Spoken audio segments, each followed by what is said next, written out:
Grabe, Inigo. Sunod-sunod ang mga ganap. Movie, TV, music. Pero pag-usapan muna natin itong drag story. Yes. It's been a while since nakita ka namin nag-comedy. Parang last mo pa, Elenia L, actually. Kumusta naman ang paggawa ulit ng comedy after more than 10 years? Actually, sobrang nakakakaba. Actually, I would say this is my first talagang comedy kasi yung Elenia El may pagka rom-com pa rin yun in a way. So ito talaga kabadong-kabado ako. Pero I guess what made it really fun was the cast that I was with. Si Christian Bables. Si Bables, dati ko na siyang kaklase. Workshop pa lang bago pa mag-artista si Bables. Nakakasama ko na siya sa mga eksena. So masaya ako na nakapagtrabaho kami for a project.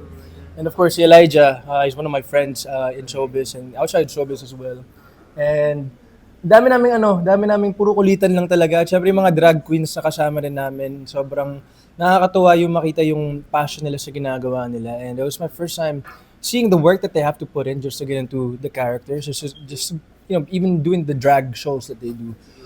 So grabe yung preparation nila. And of course, para sa akin, enjoy ko lang talaga lahat yung proseso.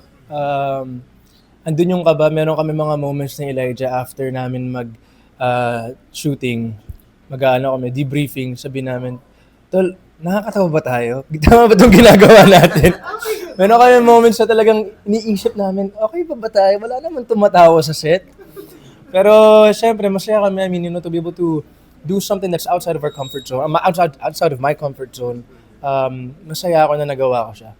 What's with comedy na talagang na-enjoy mo compared to the other genre that you did in the past? Siguro yung ad-libs nakakatawa. Tsaka, bungiskis kasi ako.